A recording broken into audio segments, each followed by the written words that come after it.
अस्सलामुअलैकुम, good morning, सुबह खैर। आप देख रहे हैं जियो पाकिस्तान। अब्दुल्ला हुमा के साथ हमारा ट्विटर हैंडल है जियो पाकिस्तान टीवी। आप अपने सेंटिमेंट्स का इजहार कर सकते हैं। भाई, ये जो कल की रिफॉर्म्स आई हैं इकोनॉमिक बिल, इस पे आपकी क्या राय है? हमें लिख भेजिए। किसी चीज़ के बारे में आप कुछ कहना चाहते हैं, कोई इजहार ख्याल है, तो you are more than welcome. Overall जो हमें सेंस मिल रहा है वो हमें ये पता चल रहा है कि पीपल आर जनरली, जिनको समझ आ गई है कि क्या हो रहा है, they are happy with it. They are satisfied. कोई चीज़ ऐसी नहीं है जो लोगों को एकदम से परेशान कर दे। So this could be a very good start. इसके बारे में हमने बात करनी है, लेकिन मौसम को हम कैसे भूल सकते हैं? भाई, ठंड इज़ नॉट गोइंग। अच्छा, रोज़ आप लोग कहते होंगे कि यही बात हो रही है, लेकिन जब बात ही ये हो रही है और आपको पता है कि मौसम कितना ऊपर नीचे जा रहा है, तो हम और क्या बात करेंगे? आपको पहले खबर से आगाह कर दें, और वैसे तो बजट की ही बात हो रही है, और फिर हम अपने गेस्ट को भी इंट्रोड्यूस करेंगे। आपको बताएं कि PTI हुकूमत ने बुलंद बांग दावों के साथ मिनी बजट तो पेश कर दिया, और अब सरमायाकारी बढ़ेगी या कम होगी, चंद दिनों में पता भी चल जाएगा। हुकूमत ने मिनी बजट में बैंक ट्रांजैक्शंस पर फाइलर्स के लिए विद होल्डिंग टैक्स खत्म करने और घर बनाने के लिए अवाम को कर्ज हसना फराहम करने के लिए 5 अरब रुपए मुख्तस करने की तजावीज़ दी हैं। और वफाकी वजीर ख़जाना असद उमर ने कौमी असम्बली में बजट तजावीज़ पेश करते हुए कहा कि टैक्स रिटर्न्स फाइल ना करने वाले अफराद ज़्यादा टैक्स देकर 1300 सीसी तक गाड़ी खरीद सकेंगे। वज़ीर ख़जाना ने छोटे शादी हॉलों पर आए टैक्स 20,000 से कम करके 5,000 करने और 1800 सीसी से बड़ी गाड़ियों पर टैक्स की शरह बढ़ाने का ऐलान कर दिया है। 10,000 के मोबाइल फ़ोन पर 400 रुपये, 28,000 के फ़ोन पर 4,000 रुपये टैक्स होगा। सुप्रीम कोर्ट के हिदायत के मुताबिक मोबाइल कार्ड पर टैक्स आयद नहीं किया गया है। हमेशा की तरह हुकूमत इसे अवाम दोस्त और अपोजिशन अवाम दुश्मन बजट करार दे रही है। किसी जगह उन्होंने ये बताया हो कि हमारी इस रियायत के हमें इतने अरब का खसारा होगा, हमारे इस इकदाम से हुकूमत को इतने अरब की आमदनी होगी। अपना घर स्कीम के लिए सिर्फ 5 अरब रुपए मुख्तस किए गए हैं। अगर आपने बोरोइंग करके ही मुल्क का काम चलाना है तो आप पिछली हुकूमत पे, खासकर डॉक्टर साहब पे क्यों इतने खफा होते थे हर वक्त? आपका जो रेसिपी है वो तो उससे भी ज़्यादा ख़तरनाक है, क्योंकि आप डोमेस्टिक बोरोइंग से ज़्यादा इंटरनेशनल बोरोइंग कर रहे हैं। और आपको ये भी बताएं कि वज़ीर ख़जाना का कहना था कि स्टॉक एक्सचेंज मईशत की अक्कासी नहीं करती। नून लीग के दौर में मई 2017 में मार्केट 53,000 पर थी और दिसंबर में 17,000 पॉइंट्स कम होकर 38,000 पर आ चुकी थी। वज़ीर ख़जाना का कहना था कि जब हमारी हुकूमत में 5,000 पॉइंट्स कम हुई तो शोर मच गया कि मईशत ख़त्म हो गई। टेस्ट करते हैं, हमारे साथ मौजूद हैं कराची स्टॉक एक्सचेंज के MD Richard Morvin. Richard, good morning and welcome to Jio Pakistan. Thank you very much. Although I'm really eager to know that have you tried Karachi spicy biryani, but that comes later in the show. We are going to talk about budget and economy. We are going to talk about budget, but you know, in the introduction you did mention that Richard is from Canada. So is the Niagara Falls actually frozen in winters and you can skate on it? You know, I do not know. There I've never been go. to Niagara Falls in winter, but I can tell you one thing. This Canadian was happy to be in Karachi last week. Lovely. When weather in Toronto went down to 30 degrees below zero, I was very happy in Karachi. See the perks of Karachi. You like to be here because of the weather. So Richard कह रहे हैं कि जब Canada में -30 से नीचे temperature चला गया तो he was really happy and satisfied because वो कराची में थे, उनको इतनी ठंड में नहीं रहना पड़ा था। तो हम सोच भी नहीं सकते। But let us talk about the budget now. Richard, tell us about the overall sentiment among the people at Stock Exchange as well and otherwise about this mini budget. How are they feeling about it? Very positive. I think Asad Umar tabled the budget yesterday, which is very positive for the economy. It's positive for the stock market, and it's particularly positive for long-term investors in the stock market, and that's very good news. The development of the stock market and capital markets in general is essential for the economic success of Pakistan, and this budget goes in that direction. Very positive. All right, Richard, let's talk about, you're talking about the long-term investment, let's talk about the foreign investors. Would they be more inclined towards investing in Pakistan, particularly the stock exchange in Pakistan after this development? I think the factors that affect the investment decisions of foreigners, there are more factors than for local investors. But to simply answer your question, the answer is yes. Whatever is positive for Pakistan's capital market is bound to attract more foreign investment. So in that regards, yes, it's positive. But I think the measures have more immediate impact on local investors. In my view, the most powerful measure that was adopted are the two measures that affect capital gains taxes. So capital losses can now be carried forward for 3 years. It may sound technical, but it's very important. It's a measure that's in place in most developed markets, and it's very positive that Pakistan is moving towards best practices in that regard. So that measure, in addition to an exemption on tax on capital gains for stocks held for more than 3 years, the two measures together increase the after-tax return of long-term investors in the stock market. And that's what's very powerful as a measure in this budget. ठीक, Richard ये कह रहे हैं basically कि overall जो sentiment है market का बहुत पॉजिटिव है और कुछ मेजर्स का इन्होंने तस्करा किया, जैसे कि अब आपके जो लॉसेस होते हैं you can carry them forward for like up to 3 years. आप जो लॉसेस हैं अपने स्टॉक एक्सचेंज के अब 3 साल तक आगे लेकर जा सकते हैं. और दीगर कुछ मेजर्स हैं जिसके बिना पर ये कह रहे हैं कि फॉरेन इन्वेस्टर भी अट्रैक्ट होगा, क्योंकि ओवरऑल जब किसी भी मुल्क की इकोनॉमी स्टेबल होती है, कैपिटल मार्केट कुछ अच्छा परफॉर्म करती है, तो इन्वेस्टर अट्रैक्ट होता ही है. बिल्कुल, एब्सोल्युटली. ये भी हमने आपको इनसे पूछना था. और एक और चीज़ जो हमने इनसे पूछनी है वो है कि वेदर इन लोगों की सजेशंस भी ली गई जब ये मिनी बजट आ रहा था. And Richard with us we can ask, we are very curious to know, obviously you are in a post where you could give a lot of suggestions and ideas. Did the government or even Asad Umar, did you meet him? Were they even taking any suggestions, that you can pass it on to us and maybe we can implement it in the budget? The answer is yes. We have both PSX and the stockbrokers have a very constructive relationship with the Minister of Finance. And some of the measures that were adopted in this budget have been the object of long-term lobbying on the part of both PSX and the brokers. So yes, they've taken some of our suggestions, and I'm very hopeful and confident that in the future they will continue to adopt measures that are suggested by PSX.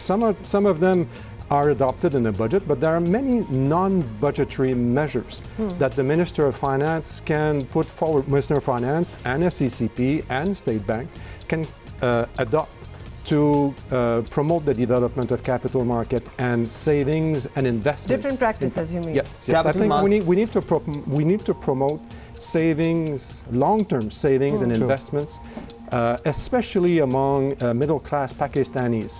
It's good for them, it's good for the economy, and it's good for Pakistan. Alright, so Richard ये कह रहे हैं कि बहुत सी suggestions जो Pakistan stock exchange की तरफ से दी गई थी, वज़ीर ख़जाना साहब ने उन्हें शामिल किया है, और बहुत सी ऐसी बातें हैं जो बजट से हटकर कुछ ऐसे मेजर्स हैं जो ओवरऑल लेने हैं ताकि कैपिटल मार्केट की ग्रोथ बेहतर हो सके. खास तौर पे जो सेविंग की बात की है, ओवरऑल अगर आप मिडिल क्लास पाकिस्तानी फैमिलीज को देखें तो वो सेविंग होनी किस तरह चाहिए, वो भी सजेशंस में आया है. We are not really good at how to save money, and we are not really good at saving schemes and other instruments of saving that are actually available in the market. Richard, that's an interesting feature of this budget, because one of the issues in Pakistan is people tend to overinvest in real estate and underinvest in stock markets and bonds. One of the very interesting features of this budget is now capital gains treatment is equal among stocks and real estate. So logically, that will give an incentive to Pakistanis to perhaps redirect some of their real estate investments in the stock market. Expected long-term stock market returns in Pakistan are extraordinary. You get 6%, 7% dividend yield on a Pakistan listed equity. Just to give you a comparison, in India, the dividend yield is 1%. So stocks in Pakistan are very attractively priced. We've been saying so for a long time. And this budget makes it even more attractive than it was before.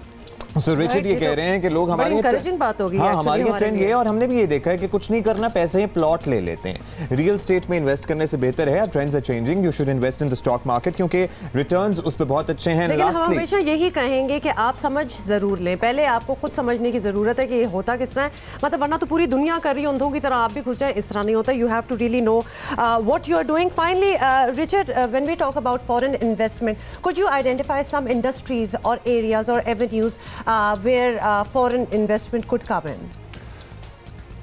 I would probably, I think a stockbroker or a money manager would be in a better position to answer that question. I'm a stock market manager, I'm an exchange manager. I think foreign investors will come to Pakistan and probably invest in market leaders. So in each industry, they tend to look for market leaders. And they tend to invest in companies with considerable growth potential, and there are very attractive companies listed on PSX, companies with incredible growth potential. Pakistan is underdeveloped in many economies, and that's an attractive feature. Absolutely, there's a lot of room for growth. Yes, because when a market is underdeveloped, generally profit margins and growth opportunities are higher. That's what makes Pakistan attractive. All right, Richard, lastly, the question which is stuck in my mind for quite some time now, how long has it been that you have been living in Karachi? 1 year. I celebrated. You must have tried a lot of things because, you know, Pakistan Stock Exchange is nearby the food street of Karachi. Oh, so have you tried absolutely. Karachi's typical spicy biryani or other local foods here? Absolutely. I love Pakistani food, but as I say, as a Canadian, I can't eat it twice a day. You can't eat it too. Is it too spicy for you? It's a bit on the spicy side for me. Stay another couple of years and you'll be there with us with the spicy food. Thank you so much, by the way, for coming here. Thank you. And explaining to us how the positive features of this budget as well. Thank you very much, Richard. Thank you. It was good to have you over. अच्छा जी, ये तो हमें अच्छा लगा, तो लिहाजा overall हम आपको सेंटिमेंट सुबह से बता रहे थे कि मिनी बजट का हम पहले जरा, लोग जब बजट का नाम सुनते हैं ना जरा खौफजदा हो जाते होते हैं कि कोई ऐसी चीज आने वाली है जो शायद हमारे लिए इतनी अच्छी नहीं होगी। लेकिन अभी जो बजट, जिस मिनी बजट की हम बात कर रहे हैं, हमें यही लग रहा है कि इसको पॉजिटिवली लिया गया है। बिल्कुल लिया गया है, स्टॉक एक्सचेंज में भी और बिजनेसमैन की तरफ से भी। आप हमारे लिए इतनी अच्छी शेरो शायरी कर रहे हैं कि सुबह सुबह मजा आ जाता है। अब ये लिखी किसने? अकरम जावेद ने हमें लिखा है, हमारी तस्वीर भी लगाई है। हाँ। और लिखा, बोलते रहना क्योंकि तुम्हारी बातों से लफ्जों का ये बहता दरिया अच्छा लगता है। Thank you. ये आपने मेरे लिए कहा है या अब्दुल्ला के लिए? जिस तरह आपने बताया था वो भी सुना दे जरा।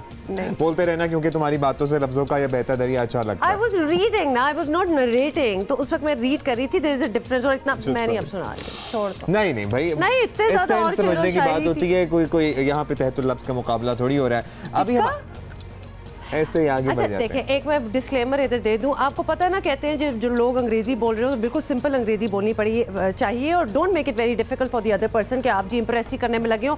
उर्दू के बारे में भी यही होना चाहिए कि इतने बड़े बड़े लफ्ज बोलने की जरूरत नहीं। It's a simple show. मुझे पता है आप उर्दू के लफ्ज बोल के इंप्रेस करने की कोशिश करते हैं। बिल्कुल भी नहीं है ऐसा।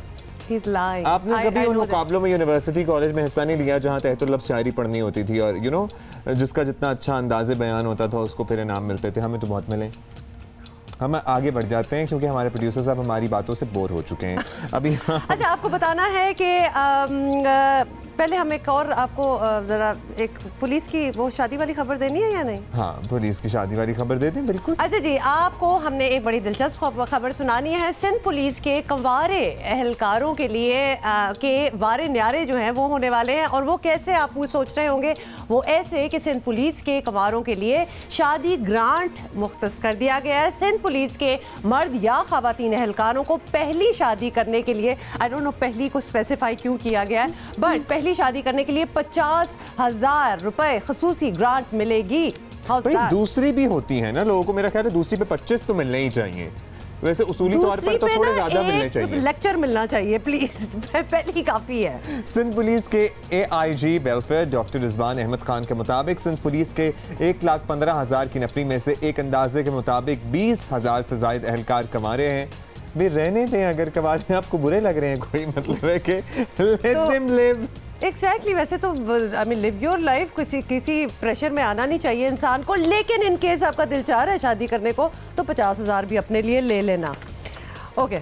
ये थी खुशखबरी। भाई मर्द और ख़वातीन दोनों अहलकारों के लिए इंसेंटिव है, so it's great I guess. और लेकिन मैं ये अभी तक सोच रहा हूँ कि दूसरी शादी पे क्या इंसेंटिव मिलेगा, क्योंकि उन्होंने मेंशन किया है पहली शादी पे 50,000 रुपए। और जब आप स्पेसिफाई कर देते हैं इसका मतलब होता है कि आप कुछ दूसरी का भी प्लानिंग कर रहे हैं, but anyway this is I guess just enough. अच्छा जी, खतीजा हमारे साथ हैं, हमारा इंतजार कर रही हैं। उनके केस का बिलाखिर कल फैसला आया, सुप्रीम कोर्ट से मंतकी अंजाम को पहुंचा है। वी आर रियली हैप्पी, और पर्टिकुलरली जियो की बड़ी एफर्ट रही है साथ साथ इसमें इस केस को हाईलाइट करने में। और आज शाहज़ेब खानज़ादा जो हमारा शाम का प्रोग्राम है, they have played a very important role in this. तो जल्दी से आपको थोड़ा सा इन नटशल दोबारा बता दें, खदीजा सिद्दीकी की सुनी गई है और शाह हुसैन की गिरफ्तारी खदीजा के लिए बड़ा रिलीफ है। उम्मीद जागी है कि अब ऐसे मुकदमात में इंसाफ होगा। खदीजा सिद्दीकी हमला केस की समाअत के बाद सुप्रीम कोर्ट ने लाहौर हाई कोर्ट का फैसला कल अदम करार देते हुए शाह हुसैन को गिरफ्तार करने का हुक्म दे दिया और अदालत उज़्मा ने सेशन कोर्ट का फैसला बरकरार रखा, जिसके तहत मुलजिम की 7 साल की सजा कम करके 5 साल कर दी गई थी। और चीफ जस्टिस आसिफ सईद खोसा की सरबराही में 3 रुकनी बेंच ने समाअत की।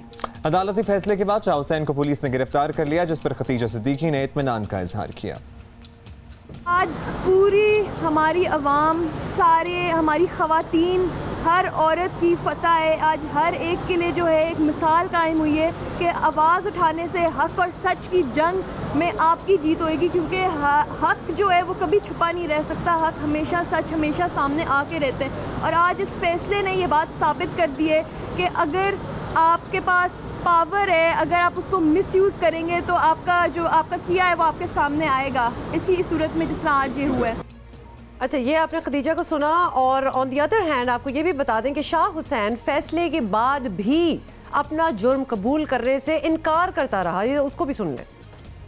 सुप्रीम कोर्ट का फैसला, सुप्रीम कोर्ट का फैसला सरांख हो गया। अदालतों की इज्जत करनी चाहिए। आज सिर्फ इशू हुआ कि ज़रा आर्ग्यूमेंट अच्छे नहीं हो सके क्योंकि दिन बड़े लिमिटेड थे। आई विश के मैं आर्ग्यू खुद करता, लेकिन सुप्रीम कोर्ट इज सुप्रीम और सुप्रीम कोर्ट का फैसला सरांख हो। Thank you very much. 7 साल नहीं, 5 साल से। आप शर्मिंदगी है आपको अपने एक्ट पर? नहीं sir, I never did it. Appeal के लिए आएंगे? सॉरी, अपील करेंगे इस फैसले के खिलाफ? नहीं, इसके खिलाफ तो रिव्यू होता है, but it's just a formality. So अब देखें शाह हुसैन का अंदाज़े बयान और उस लड़के का कॉन्फिडेंस, वो अभी तक इस बात पर मुसर है, हालांकि तमाम शवाहिद और तमाम गवाहान इसके खिलाफ ही हैं। खदीजा सिद्दीकी पर मई 2016 में शाह हुसैन बुखारी ने खंजर के 23 वार किए थे। मुजिब शाह हुसैन एडवोकेट तनवीर हाशमी का बेटा है, बहुत इन्फ्लुएंशियल बाप का बेटा है, जिसके खिलाफ इक़दाम कत्ल के इल्ज़ामात के तहत मुकदमा दर्ज किया गया था। खदीजा सिद्दीकी हमारे साथ मौजूद हैं। खदीजा, भैया आपका सबसे पहले तो आपको बहुत मुबारक हो, आपने बहुत मेहनत की है, आपकी बड़ी एफर्ट और आपके वालिदैन और आपके साथ जो सपोर्ट सिस्टम है उनकी बड़ी एफर्ट है इसमें, ये इस केस को मंतकी अंजाम तक पहुंचाने में। How do you feel about it? Thank you so much. पहले तो आप सबकी जितनी सपोर्ट रही है, जैसे आपने पहले भी कहा, शाहज़ेब खानज़ादा ने बिल्कुल इसको जो है ना परसू ऐसे किए जैसे कि अपने नहीं करते, मतलब कि इतना एफ़र्ट कि उन्होंने जितना एफ़र्ट पुट इन किया, तो मेरे ख्याल में सबको क्रेडिट जाता है। जिसने अपने प्लेटफॉर्म से आवाज़ उठाई है उन सबको क्रेडिट जाता है इस विक्ट्री का, बिकॉज़ हर एक ने अपना पार्ट प्ले किया है। तो अच्छा, ये जो है मैं कहती हूँ कि ये पाकिस्तान में एक हिस्टोरिक वर्डिक्ट जो है ये आया है। बिल्कुल हिस्टोरिक वर्डिक्ट है और आपने बड़ा ही एग्जाम्पलरी वे में इसको फाइट भी किया। Khadija, you are in a very unique position, जिसके साथ कुछ होया हो और वो खुद भी लॉ पढ़ रही हो जिस तरह आप पढ़ रही थी, और अब तो आप लंदन में पढ़ रही हैं, और इतना बड़ा केस हो गया हो। मतलब एक होता है ना, आप अपना प्रैक्टिकल करते हैं, वाइवा करते हैं, इन अ वेरी अनफॉर्चुनेट सिचुएशन आपने बहुत बड़ी एक जंग ऑलरेडी अपने लिए लड़ ली। आपको लगता है कि जस्ट बिकॉज आप इतनी नॉलेजेबल थी इन लॉ तो आप ज़्यादा बाअसर तरीके से अपना केस लड़ पाई हैं? फ़र्क तो पड़ता है, बिल्कुल पड़ता है, क्योंकि जब आपको जो है नॉलेज होती है अबाउट द लॉ स्पेसिफिकली, अगर आपके साथ जो है और उसके बाद आपको जो है लॉयर्स का ही मुकाबला करना पड़ जाता है, एक वकील के बेटे का ही जो है मुकाबला करना पड़ता है, और सारी एक वकला बरादरी आपके अगेंस्ट खड़ी होती है, तो ऑब्वियसली एक प्रेशर तो बड़ा ज़्यादा था। और शायद उस वक्त तो मैं बिल्कुल अकेली थी और मेरे सिर्फ वालिदैन मेरे सपोर्ट में थे और मुश्किल भी लगता था, लेकिन चूँकि मेरे ख्याल में इसमें इतना जो है लॉ स्टूडेंट होने का भी नहीं है जितना मुझे जो है इस वाक़े के बाद उनके जो रिएक्शन था उसके ऊपर हमें वो ज़्यादा होता था कि नई सज़ा बनती है। बिकॉज़ उनका जो रिएक्शन होता था वो ये था कि जी कॉम्प्रोमाइज़ कर लें, जी आउट ऑफ कोर्ट सुलह कर लें, क्योंकि आप लोग ये केस नहीं कर सकते। तो ये चीज़ जो है ना, ये इस चीज़ ने जो है ना और एडमेंट किया और डिटर्मिनेशन दी कि नहीं, ये इस ऐसे केसेस को नहीं छोड़ना चाहिए। अच्छा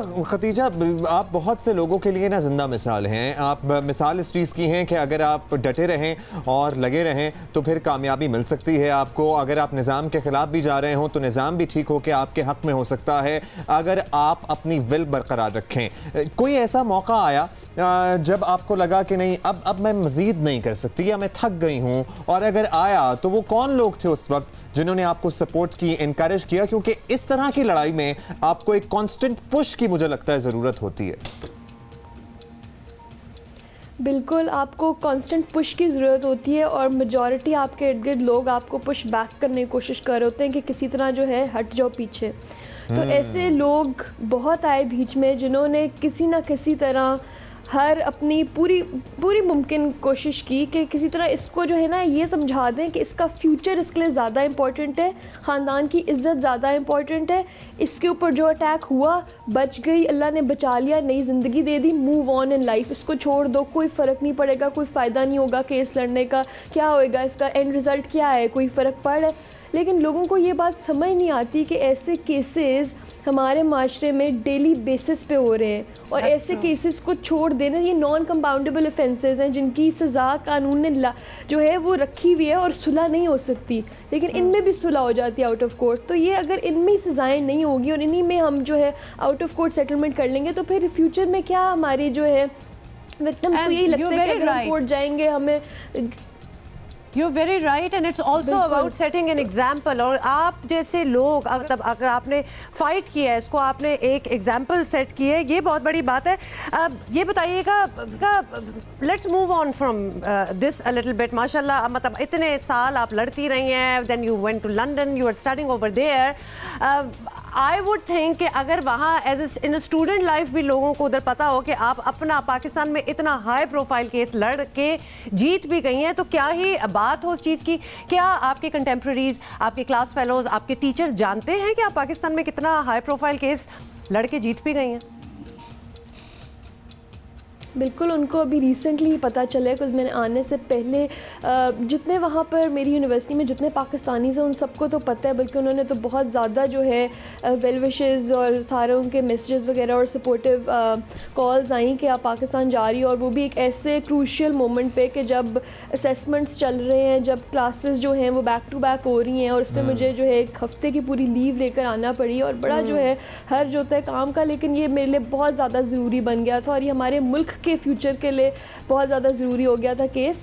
तो सब ने जो है अब उसके बाद जितने भी हमारे प्रोफेसर्स हैं उन सबको मैंने जो है ईमेल करके बताया और उन सब ने कहा कि हम कभी जो है ना लीव के लिए और क्लास मिस करने के लिए हमने कभी ऐसी कोई रीज़न नहीं सुनी।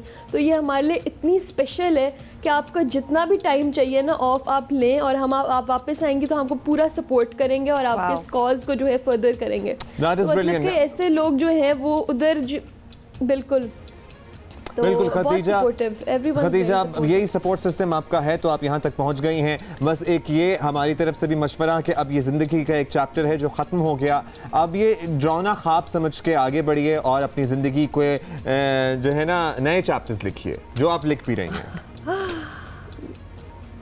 बिल्कुल, thank you for joining us Khadija, thank you very much. और कितनी इंस्पिरेशन होती है जब इस किस्म के आप लोगों से मिलते हैं, यू लर्न सो मच। और आप ज़रा 2 मिनट के लिए just step into their shoes के उन्होंने क्या, एक तो फिजिकल ऑब्वियसली जो उनके साथ हुआ उससे ओवरकम करना, मेडिकल इश्यूज उससे ओवरकम करना, और फिर आप एक्चुअली एक लड़ाई लड़ रहे हैं with the best lawyers against you also. Of course इनकी टीम बड़ी ताकतवर थी, ये खुद बड़ी स्ट्रॉन्ग है, लेकिन ऑपोजिट टीम भी ठीक ठाक थी। और आपने अभी I have to mention in the clip Shah Hussain को भी आपने देखा था स्टिल इन डिनायल। मतलब एक आई एम सॉरी लेकिन वो एक डिटाई जो है वो आपकी शक्ल पे आ जाए कि बिल्कुल जी हमने कुछ किया ही, मतलब अब प्रूव हो चुका है, सारी चीज़ें सामने आ गई हैं, आपको सज़ा भी हो गई है, सुप्रीम कोर्ट ने उसको होल्ड भी कर लिया है कि यही सज़ा है और सही आपको सज़ा मिली थी, आप तब भी नहीं मान रहे। बड़े बड़े स्ट्रॉन्ग नर्व्स चाहिए इस तरह की कोई भी लड़ाई लड़ने के लिए। कानूनी फ्रंट पे नहीं, खदीजा की अगर बात करें तो बड़े स्ट्रॉन्ग नर्व्स चाहिए कोई भी लड़ाई लड़ने के लिए। आप कानूनी जंग तो लड़ रहे होते हैं, लेकिन जब भी आप शीशा देखेंगे, अपने आप को देखेंगे, वो 23 खंजरों के निशान आपको हॉन्ट करेंगे। उसको ओवरकम करना और फिर उसके साथ आगे बढ़ना और जीतना और जीतते चले जाना, और बीच में बहुत सारी हर्डल्स आपको पता है आई हैं। ये जो आप खंजरों के निशान कह रहे हैं ना, इनको एक्चुअली कहते हैं बैटल स्कार्स, कि आप इस बैटल से किस तरह निकले, सर्वाइव आपने किया और कहाँ आप पहुंचे हैं। Khadija is definitely an inspiration for all of us. अच्छा, बड़ा ही एक इम्पॉर्टेंट टॉपिक जिस पे हम बात करना चाहते हैं, we also have a guest on it, और आपको बताएं कि आबादी की खुराक की कमी का मसला बहुत संगीन है, और सरकारी आदाद शुमार ये एतराफ़ करते हैं कि पाकिस्तान की, अब ये ज़रा सुन लें आप, शॉकिंग फिगर्स हैं, पाकिस्तान की 58% आबादी को खुराक की कमी का सामना है। बच्चों की बात की जाए तो पाकिस्तान में तकरीबन 1 करोड़ बच्चे खुराक की शदीद कमी का शिकार हैं, जिसकी वजह से उनकी जिस्मानी और जहनी नशोनुमा ख़तरनाक हद तक मुतासर होती है, और इससे स्टंटिंग भी कहा जाता है। और आपको ये भी बताएं, 33 लाख बच्चों को किसी ना किसी सूरत में इस मसले का सामना करना पड़ता है। वज़ीर आज़म इमरान खान ने भी कौम से पहले खिताब में इस मसले की निशानदेही की थी। बच्चों के साथ साथ पाकिस्तान में ख़वातीन की आबादी के निस्फ हिस्से को भी खुराक की कमी का सामना करना पड़ रहा है। इस हवाले से यूनिसेफ पाकिस्तान आगही मुहिम का सिलसिला शुरू करता रहा है, और इस सिलसिले में ये मुहिम अब भी जारी है। हमें ज्वाइन किया है यूनिसेफ पाकिस्तान से मुंसलिक न्यूट्रिशन स्पेशलिस्ट जनाब सईद कादिर साहब ने। बहुत शुक्रिया सईद साहब, वेलकम टू जियो पाकिस्तान। सईद साहब, सबसे पहले तो कुछ स्टंटिंग की वजूहात अगर हम जान लें तो हमें समझने में आसानी रहेगी कि अगर बच्चों की नशोनुमा कम है तो हम उसे आइडेंटिफाई कैसे करें, और क्या एक तो और बात है ना कि खुराक नहीं मिल रही, आप अफोर्ड नहीं कर सकते, या फिर नॉर्मल बच्चों को भी ये मसला हो सकता है। शुक्रिया, और शुक्रिया जियो न्यूज़ का कि उन्होंने इस मौजू पर बात करने के लिए हमें मदऊ किया। स्टंटिंग जिस तरह आपने बताया बिल्कुल ठीक है। 43.7% बच्चे जो 5 साल से कम उम्र के बच्चे हैं, जो कि ऑलमोस्ट आधे बच्चे बन जाते हैं 5 साल से कम उम्र के, तो उनको स्टंटिंग है। अब स्टंटिंग जिस तरह आपने कहा कि ग़िज़ाई कमी का एक इज़हार है इंसानी जिस्म का, तो इसमें बच्चे का न सिर्फ कद छोटा रह जाता है अपनी उम्र के मुताबिक, बल्कि उसकी दिमागी नशोनुमा पर भी काफ़ी ज़्यादा फ़र्क पड़ जाता है। और जो एक नॉर्मल बच्चे की इंटेलिजेंस होती है, जिससे वो स्कूलिंग में बेहतरी ला सकता है, आगे चल के जब बड़ा होता है तो इकॉनमी को कंट्रीब्यूट कर सकता है, अपनी फैमिली को कंट्रीब्यूट कर सकता है, तो वो चीज़ें फिर रह जाती हैं, वो नहीं होती। वजूहात का जो है, तो वजूहात तो आप अभी जिक्र कर रहे थे खुराक की कमी का, तो ये एक वजह हो सकती है। वैसे तो वजूहात जो है इसकी हम इसे कहते हैं मल्टी फैसेटेड है, यानी बहुत सारे वजूहात ऐसी हैं जो मिल के इसको जो देती हैं, लेकिन जिसकी तरफ मैं ज़्यादा तवज्जो दिलाना चाहूँगा वो पहले 1000 दिनों के अंदर जो कमियाँ माँ को और बच्चे को, 1000 दिन जब मैं कह रहा हूँ तो 9 माह हमल के और उसके बाद 2 साल बच्चे की ज़िंदगी के, तो अगर माँ की खुराक में दौरान हमल, बल्कि अगर उसको आप उससे भी पहले ले जाएं, तो जब माँ बलूगत के या माँ जो बच्ची भी माँ नहीं बनी होती और वो बलूगत के उन मराहल से गुजर रही होती है, उसमें अगर उसको वाइटामिन और मिनरल नहीं मिलते, उसकी स्कूलिंग प्रॉपर नहीं होती और वो स्कूल में से जल्दी ड्रॉप आउट हो जाती है, जल्दी शादी में चली जाती है, उसकी नशोनुमा नहीं होती, तो नेचुरली जब वो प्रेगनेंसी में जाएगी और प्रेगनेंसी के दौरान भी उसे खुराक सही नहीं मिलेगी। और ख़ुराक जब हम कहते हैं तो खुराक न सिर्फ ये कि खुराक पेट भरने के लिए, एक तो पेट भरने के लिए जो एनर्जी होती है, हाँ राइट थिंग, एक तो वो कम होती है, दूसरी हमारे जो माइक्रोन्यूट्रिएंट्स या मादनियात और जो वाइटामिन मिनरल जिसे आप कहते हैं वो उसमें काफ़ी कम होता है, आयरन फॉलिक एसिड कम होता है।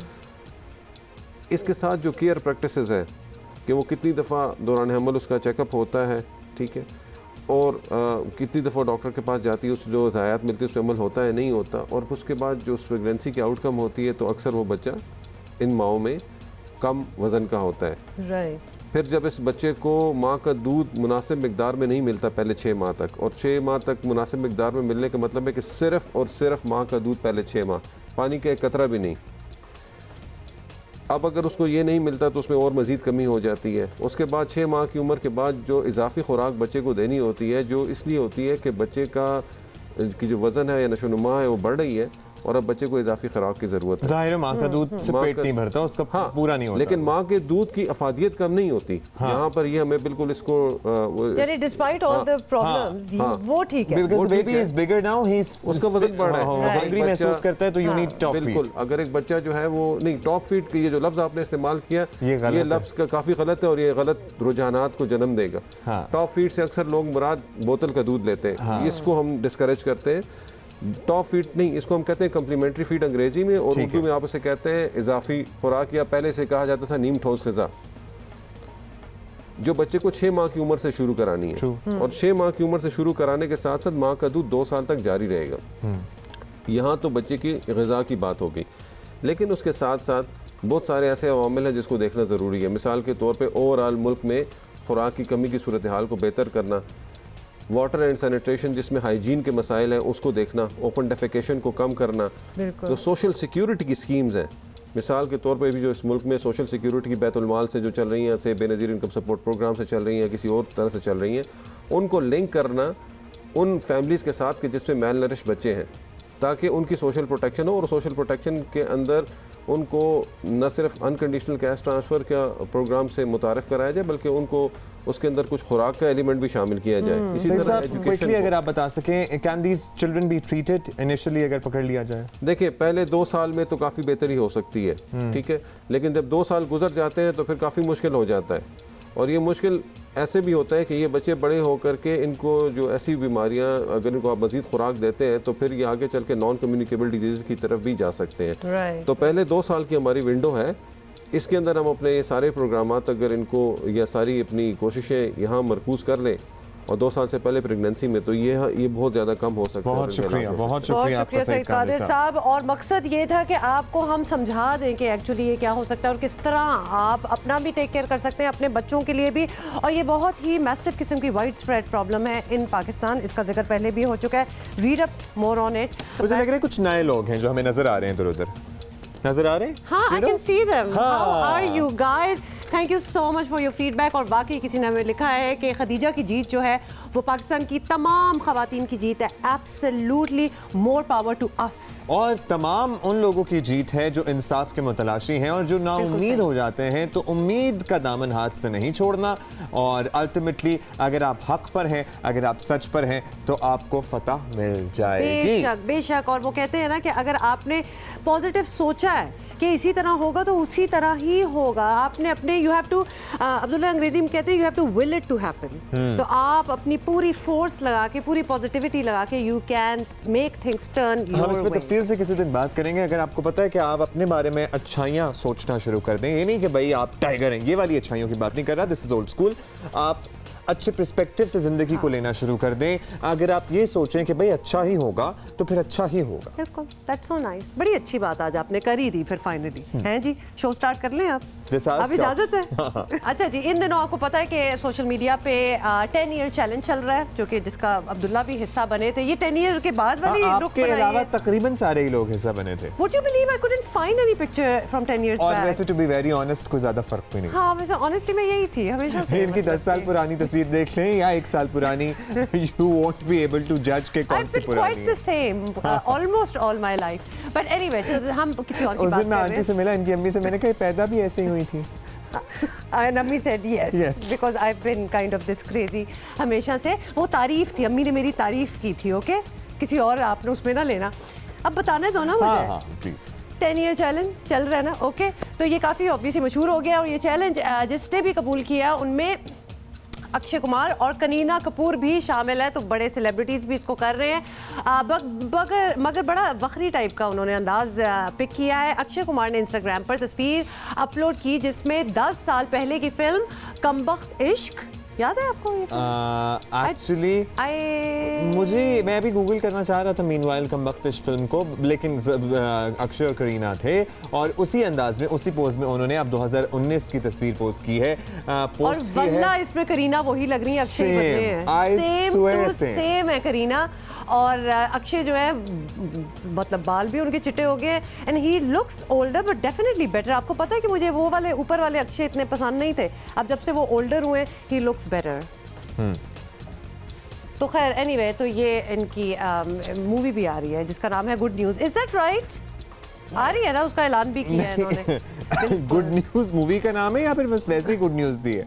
नाम है, उन्होंने ऐलान किया है, इसलिए that was the whole thing ना, कि वो पहले कमबख्त इश्क था और अब 10 साल बाद they are doing good news. अच्छा जी, आगे बढ़ेंगे और एक मसला जो कि लोगों को, आवाम को बड़ा तंग कर रहा है पर्टिकुलरली कराची में, वो है स्कूल वैन्स वाले जो हैं वो हड़ताल एहतजाज, इनका ये सिलसिला जारी है, which is quite upsetting because आपका पूरा टाइम टेबल, आपका पूरा स्केड्यूल जो है ना वो ऊपर नीचे हो जाता है। अगर आपने बच्चों की वैन लगवाई हुई है तो इसीलिए लगवाई हुई है कि आपने या तो अपनी नौकरी पे उस टाइम जाना है, या आप उससे पहले ही निकल गए हैं, या फिर आपकी बेगम ने भी उस टाइम अपनी नौकरी पे जाना है, कुछ भी हो सकता है, तो आपने एक पूरा सिस्टम सेट किया हुआ होता है। और वो तबाह कर दिया है ये स्कूल वैन वालों ने। आपको जल्दी से बताना है कि ना अपनी गाड़ियां ठीक करेंगे, ना पेंट होगा, ना सीएनजी जो सिलेंडर्स हैं वो हटाएंगे। तालियां होनी चाहिए वैसे इस पे, मतलब ठिठाई है वैसे तो इंतहा दर्जे की हठधर्मी पर उतरे कराची के स्कूल वैन वाले फिर हड़ताल पर चले गए हैं और कानून की पासदारी ना करने वाले इन लोगों के साथ हुकूमत क्या करे, ये भी बहुत बड़ा सवाल है। ऑल कराची स्कूल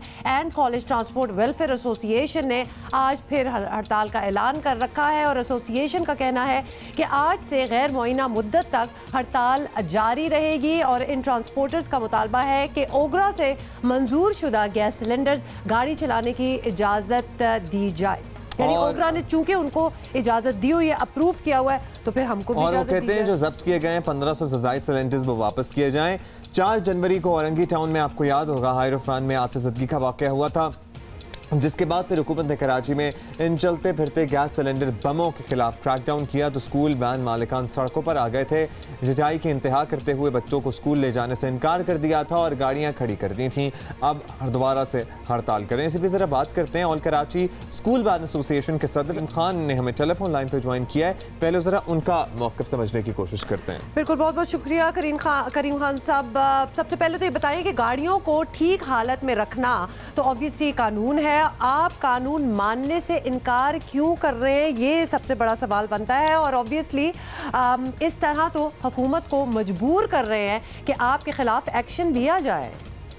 देखें, बिल्कुल हम रूल ऑफ रेगुलेशन और ट्रैफिक के रूल्स फॉलो करने के लिए स्कूल वैन एसोसिएशन और जो स्कूल पे गाड़ियां हैं वो मानने के लिए तैयार हैं कि मंजूर शुदा सिलेंडर जो ओगरा से हों और IDIP से जिनके पास सर्टिफिकेट हों वो इसमें स्कूल वैन्स में लगे हुए हों सिलेंडर, वो हम लगाने के लिए तैयार हैं।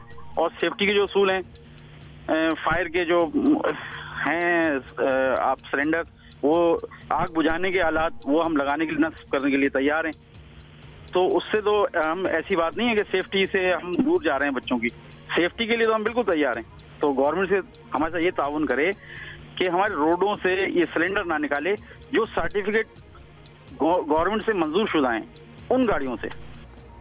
अच्छा, जो अनरजिस्टर्ड सिलेंडर्स हैं या मंजूर शुदा नहीं हैं, आप लोग कह रहे हैं कि एक्शन न लिया जाए, फिर पेंट कराने पर भी एतराज़ है। वैन पेंट करवाने और CNG सिलेंडर्स हटाने से इनकार कर दिया है। बहुत से स्कूल वैन ओनर्स ने हड़ताल, आपको पता है, हड़ताल पर चले गए हैं। तो पेंट कराना और CNG सिलेंडर हटाने में क्या हर्ज नज़र आ रहा है आपको? देखें, हमें CNG सिलेंडर हटाने में ये हर्ज नज़र आ रहा है कि CNG एक सस्ता फ्यूल है और इन्वायरमेंट दोस्त है। गवर्नमेंट ने खुद हमें इस तरफ राग़िब किया कि आप ये CNG लगाएं, ये इन्वायरमेंट कंट्रोल करती है और अच्छा फ्यूल है, सेफ फ्यूल है। और सिलेंडर तमाम बाहर से इंपोर्ट किए गए जो कि टोयोटा, इंडस मोटर और पाक सुजुकी ने भी अपनी कारों में नस्ब करके दिए और वो सेटिस्फाई हैं और IDIP से ही मंजूर शुदा हैं। तो वो निकालने का क्यों कहा जा रहा है, जबकि 2015 में कोर्ट ने DIG ट्रैफिक उस वक्त के अमीर शेख साहब को पाबंद किया था कि गैर मेयारी शुदा सब स्टैंडर्ड सिलेंडर जो है वो रिमूव किए जाएं। वो सब स्टैंडर्ड सिलेंडर ऑक्सीजन की सूरत में, LPG की सूरत में, जिसके एसोसिएशन सख्त खिलाफ है। करीम खान साहब, you do have a point there कि जो चीज़ अगर अप्रूव हो चुकी हो तो उसको एकदम से आप कैसे डिसअप्रूव कर देंगे, इस बारे में हम आपके साथ वैसे तो अग्री करेंगे। अच्छा, ये बताइएगा, अगर हुकूमत आपको मजीद वक्त दे और माली इमदाद का वादा भी कर ले तो फिर आप हुकूमत की बात मानने के लिए तैयार हैं? बिल्कुल। देखें, CNG रिमूव करना है तो तमाम शहर में इसको बिल्कुल बैंड लगा दें अगर ये सेफ साइड नहीं है तो। और हम इस बात के लिए एग्री हैं कि अब ये इंजन जो है, अगर हमने जो चेंज किया कि अगर इंजन हम निकाल के दूसरे इंजन लगाते हैं तो लाजमी बात है कम से कम एक गाड़ी के ऊपर 2 से 2.5 लाख रुपए का खर्चा आता है।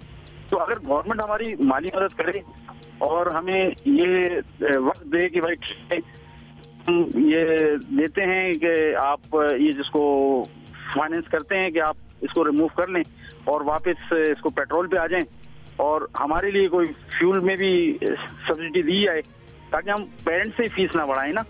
इसका इम्पैक्ट जो है वो पेरेंट्स पे भी आएगा अगर हम ये फ्यूल चेंज करते हैं, क्योंकि सीएनजी की कंजप्शन कम है बनिस्बत पेट्रोल के। इसके माइलेज सीएनजी के ज़्यादा है, पेट्रोल के कम है। माइलेज का इशू है, लेकिन ये बताइएगा करीम खान साहब कि अगर आपके मामला तय नहीं पाते तो क्या इरादा है आपका? कारोबार रोज़गार छोड़ने के लिए तैयार है? क्योंकि हड़ताल है, ज़ाहिर से इससे ना सिर्फ वालिदैन का नुकसान होता है, आप लोगों का भी तो कारोबार मुतासर हो रहा है। हम गवर्नमेंट के साथ हैं और हम देखें गवर्नमेंट का ऑर्डर ही फॉलो कर रहे हैं। तो इसको आप इस रोशनी में देखें कि अगर हाई कोर्ट का जो फैसला है, जो कोर्ट ऑर्डर है, वो स्टैंडर्ड और सब स्टैंडर्ड के मुतालिक है, यानी स्टैंडर्ड मेंटेन किया जाए तो हमारे खिलाफ कार्रवाई तो मेरा ख्याल नहीं बनती। इसको आप मेरे ख्याल इस तनाजुर में देखें कि सब स्टैंडर्ड सिलेंडर अगर किसी के पास है तो सख्त से सख्त कार्रवाई की जाए और वो सिलेंडर रिमूव भी किए जाएं और इनके ऊपर सख्त से सख्त जुर्माने भी किए जाएं जिन लोगों ने ऑक्सीजन सिलेंडर लगा रखे हैं और जिन लोगों ने एलपीजी सिलेंडर लगा रखे हैं। बहुत शुक्रिया आपका। All Karachi school bar association के सदर अब्दुल करीम खान हमारे साथ टेलीफोन लाइन पर मौजूद थे। I think he made sense. अगर मंजूर शुदा सर्टिफाइड सिलेंडर्स हैं जो कि हमारी अपनी गाड़ियों में भी लगे हुए हैं फॉर इंस्टेंस, और अगर आज एक चीज ऑब्जेक्शन ऑन दैट। हाँ बिल्कुल, देखिए बात कर लो किसी इंसान से तो वो आपको अपनी बात पे कन्विंस भी कर सकता है। And he did have a point there कि जब आपने अप्रूव किया एक चीज को, आपने कह दिया कि बिल्कुल ठीक है, हम सारों ने लाखों की वो किट लगवा भी ली, तो अब आप कैसे कह सकते हैं कि जी अब चेंज करो? ये कोई मतलब बच्चों का खेल तो नहीं है कि रोज रोज चीजें चेंज ही होते जाए। तो लेकिन एक पॉइंट जो है वो पेरेंट्स का वैलिड है कि पेट्रोल के हिसाब से पर बच्चा किराया वसूल किया जाता है और फिर अपनी बचत करने के लिए चूंकि सीएनजी में माइलेज कम आती है, माइलेज ज़्यादा आती है एज इन, तो पैसे बच रहे होते हैं तो वो सारा प्रॉफिट जेब में जा रहा होता है। या तो इस हिसाब से किराया भी कम किया जाए, लेकिन it's not as simple as it sounds. सब स्टैंडर्ड सिलेंडर्स और ये जो एलपीजी वगैरह लगे हुए हैं इनके वो भी खिलाफ हैं। वज़ीर ट्रांसपोर्ट सिंध है हमारे साथ, सिंध के वज़ीर ट्रांसपोर्ट अवैस कादिर शाह भी हमारे साथ हैं टेलीफोन लाइन पर, उनसे भी बात कर लेते हैं। अवैस कादिर शाह साहब, स्कूल वैन वाले जो हैं आपकी कोई बात मानने को तैयार नहीं है, अभी हमारी उनसे बात भी हुई है, हड़ताल पर चले गए हैं और अब उनको मनाने की कोशिश में क्या सीएनजी सिलेंडर और जो फिटनेस सर्टिफिकेट्स हैं उन पर समझौता होगा या क्या होगा? What have you decided? सबसे पहले तो हम सबको ये चीज़ रियलाइज करनी चाहिए कि हमारे आगे सबसे ज़्यादा इम्पॉर्टेंट चीज़ है हमारे बच्चों की जानें। हम उन पे कोई कॉम्प्रोमाइज़ नहीं करेंगे। और दूसरा जो लीगल इशू है वो ये है कि 2015 में 2013 में एक वाक़या हुआ था भावलपुर, पंजाब में, शायद भावलपुर में हुआ था कहीं पे। सुप्रीम कोर्ट ने उस वाक़े के बाद एक ऑर्डर पास किया था चारों सूबाई गवर्नमेंट्स को, प्रोविंशियल गवर्नमेंट्स को, कि सीएनजी उन एलपीजी सीएनजी सारी उन वैन्स में हर किसी में बैन किया जाए जो स्कूल, कॉलेज और मदरसा में पिक एंड ड्रॉप करती हैं। तो उस पर 2015 में एक ऑर्डर पास हुआ सिंध हाई कोर्ट की तरफ से और उसी वक्त महकमा ट्रांसपोर्ट ने एक नोटिफिकेशन जारी किया ट्रैफिक पुलिस को कि इस पे फौरन अमल दरामद कराया जाए। हम 4 साल से हमारे डिपार्टमेंट ने 12 रिमाइंडर दिए हैं, रिमाइंडर देता रहा है, लेकिन इस पे अमल दरामद नहीं हो रहा था। फिर ये कोरंगी वाला वाकया हो गया बच्चों का, जिसमें अल्हम्दुलिल्लाह बच्चों की जानें बच गई। बच्चे जख्मी जरूर हुए लेकिन बच्चों की जानें बच गई। उसके बाद मैंने फौरन आईजी सिंध को ये लेटर लिखा कि इस कोर्ट के अहकामात पे अमल दरामद कराया जाए। अब देखिए ट्रैफिक पुलिस जो है वो इम्प्लीमेंट कराती है जो ट्रांसपोर्ट डिपार्टमेंट लॉज बना के उसे देता है। तो हमने ये कोर्ट के इक़दाम पे किया है। मैंने पहले भी ये कहा था कि अब अगर उनको कोई रिलीफ चाहिए या उनको किसी चीज़ का डिमांड है तो वो कोर्ट से रुजू कर सकते हैं। वैसे ट्रांसपोर्ट डिपार्टमेंट या ट्रैफिक पुलिस कुछ भी नहीं कर सकता। अच्छा शाह जी, अब जब भी वक्त देते हैं जाहिर है हमें ये सवाल तो करना ही होता है क्योंकि इस मसले का हल निकला नहीं अब तक। कराची में अगर मुनासिब पब्लिक ट्रांसपोर्ट का निज़ाम होता तो इतना बड़ा मसला बनता ही ना, क्योंकि जो बड़े बच्चे हैं वो तो फिर पब्लिक ट्रांसपोर्ट इस्तेमाल कर सकते थे। बात हमेशा इस पे आ जाती है। इस तरफ तवज्जो कोई अब? जी बिल्कुल, अगर आपको मैं ये बताता चलूँ कि कोई 20 साल के बाद ट्रांसपोर्ट डिपार्टमेंट ने एक प्रोपोजल इन्विटेशन दे दिया है अखबार में, जो पिछले हफ्ते संडे के दिन पब्लिश भी हो गया है, जिसमें कराची के लिए बसेस चलानी है। और हमने ऑफर किए सारे कंसोर्शियम्स को, बड़ी बड़ी ट्रांसपोर्ट कंपनीज को, इंटरनेशनल फर्म्स को कि सिंध गवर्नमेंट के साथ आएँ, मिलें, बैठें और काम करें सिंध के अवाम के लिए। स्पेशली स्टार्ट विद हमारा जो मेट्रोपॉलिटन शहर है कराची, यहाँ से हम स्टार्ट लेंगे और पूरे सिंध में इसका दायरा कार फैलाएंगे। ये पहली बात ये कि हमने ये स्टार्ट ले चुके हैं इस तरफ जो आपने अभी सवाल किया, और हमारी कोशिश आगे भी यही रहेगी कि जितना हो सकेगा बेहतर से बेहतर ट्रांसपोर्ट की सहूलियात अपने पूरे सिंध सूबे के अवाम के लिए लाएंगे। ज़रूर इसमें ताख़ीर हुई है, कहीं ना कहीं गलती ज़रूर है, लेकिन ये नहीं कि हम उस पर बैठ के उसको सोचें। हम आगे की तरफ बढ़ रहे हैं नए विजन के साथ, इंशाल्लाह बेहतर रिजल्ट्स आएंगे। बहुत शुक्रिया आपका। शाह साहब हमारे साथ मौजूद है, वज़ीर ट्रांसपोर्ट सिंध। अच्छा, एक थोड़ा सा ना समझने की ज़रूरत है, यहाँ पे अदालती हुक्म है कि जो बच्चों को पिक एंड ड्रॉप करती हैं ना वैन्स, उनमें सिलेंडर्स नहीं होंगे। हुमा, जब आप कोई नाजुक चीज़ लेके ट्रैवल कर रहे होते हैं ना तो आप उसमें ज़्यादा एहतियात करते हैं। यू नो, अगर आपको शीशे की, कांच की चीज़, बड़ी कीमती चीज़ को लेकर ट्रैवल कर रहे होते हैं तो ये मोर कॉशियस वगैरह हो और उसमें लगी हो तो शायद इतनी यू नो बात नहीं होगी प्रॉब्लमेटिक। लेकिन जब स्कूलों की बात हो जाए और फिर अल्लाह ना करे जब कोई ऐसा एक्सीडेंट हो जाता है, जब इस किस्म की कोई इंसिडेंट हो जाता है रादर, तो फिर आप सोचते हैं कि काश हम पहले ही चेंज कर चुके होते हैं। और बच्चों से भरी हुई वैनें आप लेकर जा रहे हैं और इसमें गैस सिलेंडर्स लगे हुए हैं। पॉइंट यहाँ पर ये है, उसमें बहुत कुछ आज स्टेक है, क्योंकि अपने बच्चों से ज़्यादा तो कीमती चीज़ किसी को कोई नहीं होती। सो वहाँ पे इसलिए ये लागू किया गया है कानून, और इस पर अमल होना चाहिए क्योंकि अदालती हुक्म भी है। बच्चे बच्चे होते हैं ना, बच्चे कोई चीज़ नहीं होते कि आप बस ट्रांसपोर्ट हो रही है, चीज़ें इधर से उधर ले जाओ। बच्चे हैं भाई। हम एक रिडल जो है वो सॉल्व कर रहे थे और अब्दुल्ला ऑब्वियसली सॉल्व नहीं कर सका। 10 + 4 + 5 नहीं, उसके जूतों और हाथों से क्या ताल्लुक है? There is a rule of calculation. आप प्लस बाद में करते हैं, पहले आप मल्टीप्लाई करते हैं। आपको पता था ये? हाँ, तो फिर आप प्लस प्लस पे क्यों लगे हुए? और दूसरा ये अब्दुल्ला, आपने उसके जूते नहीं काउंट किए थे। आगे ब्रैकेट होता है ना मैथ्स में, जब ब्रैकेट होता है तो नहीं बता रहा हूँ, बाद में करेंगे। मेरा ख्याल है हम आपके साथ शेयर करेंगे, उसके बाद इसे सॉल्व करेंगे। लेकिन इससे पहले हम आपको नूर वर्सेस नूर का मामला बता रहे थे। वो मैगजीन में एक जो अपॉलॉजी थी ना, अपॉलॉजी आई ना, वो हम आपको शेयर करना चाहते हैं। वो आप दिखाएं तो फिर उसमें क्योंकि वो एक्चुअली अपॉलॉजी पे भी ये देखें जरा, उन्होंने लिखा, ये वोग वालों ने लिखा, we also understand that there is a larger issue of misidentification in media specially among non white subjects. What is going on? मतलब ये कोई लैब रैट्स हैं कि आपने सब्जेक्ट्स बना दिया? आपकी अपॉलॉजी ही इतनी गलत है। How can you identify somebody as white और non white? Non white subjects यानी बेसिकली हमारे यहाँ ये मसला है कि जो वाइट लोग नहीं होते और बाकियों को हम सारों को एक ही पूल में डाल देते हैं, एक ही ग्रुप में, बेशक वो कोई भी रेस हो, कोई भी बैकग्राउंड हो, और उनको सब्जेक्ट्स भी कह दिया। तो लोगों को इस अपॉलॉजी पे भी बड़ी तप चढ़ी। भाई ये एतराज होना भी चाहिए, क्योंकि ये वाज़े तौर पर रेसिस्ट अपॉलॉजी है। मतलब है कि आप किसी से कहें कि अरे ओ ब्राउन लोगों मैं तुमसे माफी चाहता हूँ, अरे ओ नॉन वाइट या वाइट लोगों में तुमसे माफी चाहता हूँ। Is not sincere enough. Yes. एक बात आप लोग सारे जरा तवज्जो फरमाएं इस पे कि कराची में कब्जे की जमीनों पर थाने भी कायम हैं। जरा अंदाजा कर लें, तो फिर आपको बताऊंगी कब्जे की जमीन बिल्कुल, उस पे थाने भी कायम है। अब कानून नाफिज करने वालों से कौन पूछे कि भाई अपना घर तो साफ कर लेते। सुप्रीम कोर्ट ने कराची में गैर कानूनी तामीरात गिराने के अहकाम जारी किए हैं, लेकिन क्या कीजिए कि कानून की हिफाजत करने वालों ने ही अपने ठिकाने गैर कानूनी जगहों पर बना रखे हैं। शहर कायद में जगह जगह कब्जे की ज़मीनों पर थाने कायम है। मॉडल कॉलोनी थाना, जो कि कई साल पहले किसी के घर पे कब्जा करके बनाया गया था, गुज़िश्ता साल खाली करवा लिया गया। इसी तरह गुलिस्तान जौहर और कौन सी जगह, शीरी जिन्ना कॉलोनी समेत शहर के कई इलाके हैं जहां गैर कानूनी तौर पर पुलिस स्टेशन कायम हैं।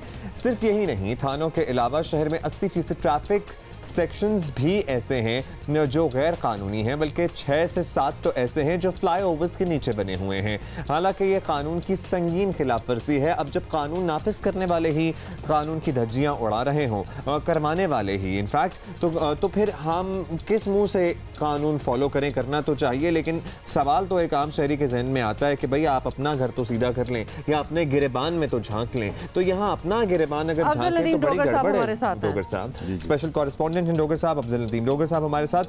डोगर साहब, व्हाट इज हैपनिंग? तकरीबन ये 18 के, और ये आपकी बात नहीं होगी मेरा ख्याल है, काफी अरसे से चल रहा होगा। बहुत अरसे से चला आ रहा है। असल में अब एहसास होता है, एहसास यूँ होता है कि जब पुलिस का नाम आता है, पुलिस का नाम है कि उसने कानून के दायरे में लोगों को लाना है। अब जब आप खुद कानून के दायरे में नहीं हैं, लाकानूनियत में हैं, गो के पुलिस के जो लोग हैं लाकानूनियत करते तो उनकी गिरफ्त के लिए तो कोशिशें हो रही हैं, लेकिन ये 18 या 19 के करीब थाने हैं। और बड़ी हैरत की बात इसमें यह है कि थानों का तो तज़किरा किया कि SSP ऑफिस जो है वो कोरंगी, वो खुद कब्जे की जगह पे बना हुआ है, वो पुलिस की जगह पे नहीं है। और इसी तरीके से 18 थानों में अगर हम कहें, मसलन एक थाना है ऐसा कि जो स्कूल के अंदर है, खज्जी ग्राउंड, जब खौफ था 92 का ऑपरेशन हुआ तो इन्होंने खज्जी ग्राउंड को दहशतगर्दों से खाली कराया और खुद कब्जा कर लिया, उसके स्कूल के ऊपर टेक ओवर कर लिया। वो स्कूल, ये वो इमारतें हैं जो इन्होंने किराए पे ली और फिर वहीं बैठ गए, या फिर ये नहीं, एक जानवरों का अस्पताल है मलीर के अंदर में, वहाँ पर थाना अरसा दराज से चला आ रहा है। और अगर हम जाएं इधर यहाँ टीपू सुल्तान, वो एक पार्क है, बिल्कुल पार्क के ऊपर है। पार्क से हट के अब दूसरी जगह थाना मुंतकिल हो रहा है, वो कहाँ हो रहा है? फुटपाथ के ऊपर कब्जा होता है। एक चौकी थी उसके ऊपर वो कर अच्छा, एम्प्रेस मार्केट, एम्प्रेस मार्केट जो सारी दुकानें गिरा दी, उसी कोने पे ट्रैफिक सेक्शन का ऑफिस भी है, वो बिल्कुल फुटपाथ पे है। तो वो दुकानें तो उड़ा दी। नहीं, ये तो ट्रैफिक सेक्शन तो 80% हमने बात की ना। और वो बड़े, उसमें सिर्फ ट्रैफिक सेक्शन ही नहीं, DSP भी वहाँ बैठते हैं। DSP का भी दफ्तर वो है। तो इसलिए जब पुलिस अगर ये कर रही है, और SSP का जैसे कि मैंने जिक्र किया, इस तरह अगर हम लिस्ट लें, मुबीना टाउन थाना है, गुलिस्तान जौहर है, बलोच कॉलोनी, महमूदाबाद KMC की बिल्डिंग पे है, शराफी गोट है, और इसी तरह सरजानी टाउन है, और माड़ीपुर थाना है। हाँ, माड़ीपुर में ये कि एक बेवा औरत है, 90 साल उम्र है उसकी, 2000 रुपये उसको किराया मिलता है उस थाने का।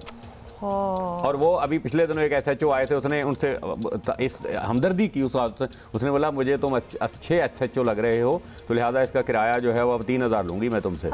तो ये एक छोटी छोटी एहसास हैं वो किराया। But this bags the question कि थानों की अपनी मुख्तस जगह होती है या फिर उनको लेनी पड़ती है जगह? पुलिस डिपार्टमेंट की अपनी कोई जमीन या फिर अपने अलॉटेड एरियाज? असल में पहले होता था, पुलिस लाइन्स होती थी, उनके अंदर थाने होते थे। अब हुआ ये कि जब एक थाने की हदूद में मज़ीद 3 थाने बना दिए, अब उसको कहाँ जगह दें? तो उसको जगह जहां उन्होंने देखा कि ये जगह प्रॉपर है। अब एक कब्जा कराया महमूदाबाद का जो है वो नाले के ऊपर बना हुआ थाना, ठीक है। और वो जब एकदम थाना अलॉट हुआ कि नया थाना बन गया महमूदाबाद, जगह बोला जी देख लो, यहाँ कहीं देख लो, SHO की जिम्मे लगा दी और 1800 रुपये SHO की जेब में डाल दिए कि थाना बना लो।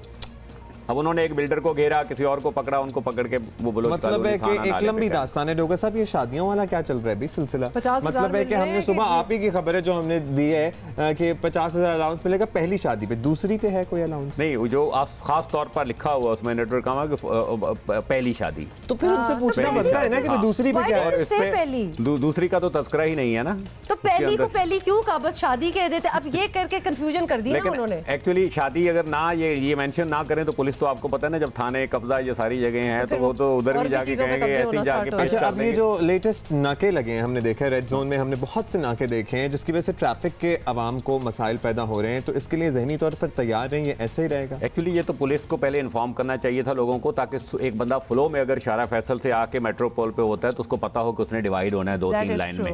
ये नहीं हुआ था। अब ऐसा ऐसा मेरा ख्याल हो रहा है, ये रेड जोन है कराची का, जिसको स्कोर करने के लिए ये किया गया है, जो पुलिस हुकाम हमें कहते हैं। और वो भी ये भी कहते हैं क्योंकि ये शुरुआत है, लोगों को पता नहीं है, डाइवर्जन होती है, गाड़ियाँ 2 लाइनें 3 लाइनें बनती हैं, तो लिहाजा यूज टू हो जाएंगे लोग।